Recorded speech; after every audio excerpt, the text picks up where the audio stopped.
you can focus on the positive points and say, well, they are struggling. The fact is that we are struggling. There is no question of its fizzling out. Thank you, sir. I think now we can Share something. Ikigan. Let her ask. Thank you very much. It was really, really interesting presentation. And actually, I asked you the same question last night, but I just wanted to repeat because I thought it was quite an interesting aspect.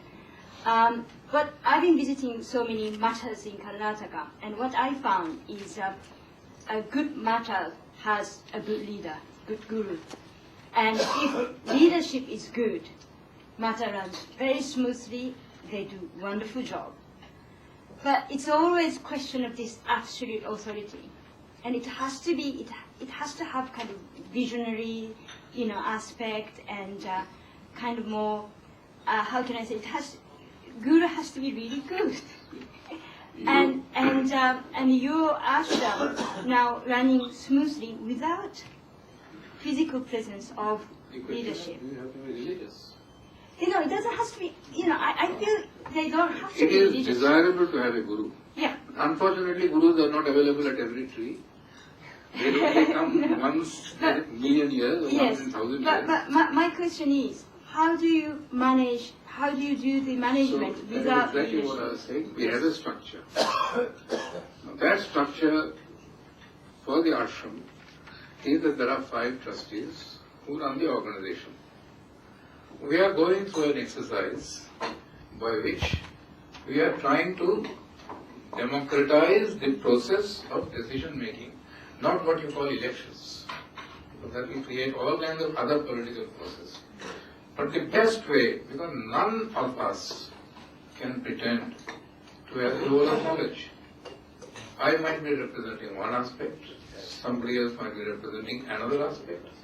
It is very desirable to come together, to come to some kind of institutional working, which is not based on party system, which is creating so much problem in the country, in the world, but on trying to arrive at a consensus, somewhat like the old ancient Indian panchayat system, where we, for the time being, take a certain direction, always ready to change when it is needed. Now, this is not something that is going to happen overnight. It's a process. We have started that process. And I can assure you, till we get someone who everybody considers a guru, right, as the very embodiment of truth, we will have to go on in this way. That might take time, it might not even ever happen. That doesn't matter. Buddha has not been replaced by another Buddha yet. Shankaracharya has not yet been replaced by another Shankaracharya. So I do not predict that day after tomorrow a Sri Aurobindo will come or a mother will come who will do that, right? Therefore we are determined to keep this institution going by creating a more democratic process, but not democracy as it is understood in politics, which is a much greater divisive force than a unifying force. John. Share something. Yeah. John.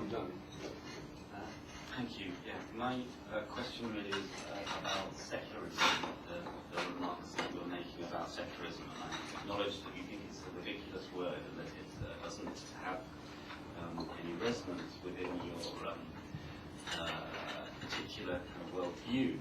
What I wanted to ask you about was whether you acknowledge the way in which secularism operates within a broader social environment, and whether you think that if you do acknowledge that it does operate in the broader social environment in India, okay, granted it might be a concept that has come from the West, one which now operates within different discourses, within different environments within India.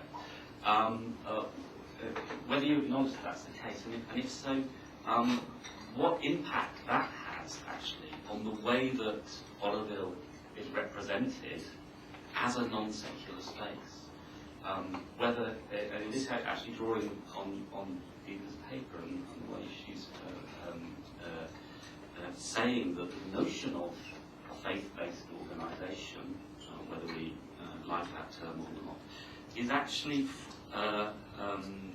given meaning by the existence of secularism and in the context of the discourse. So I'm interested in whether you acknowledge that secularism is out there, and if it is out there, then should Oroville think about it? Should they respond to it? It all depends on what you mean by secularism. If by secularism you mean eliminate spirituality, I would say certainly not. But if you say that narrow religious approach, and please understand that ashram and Oroville are not faith-based organizations.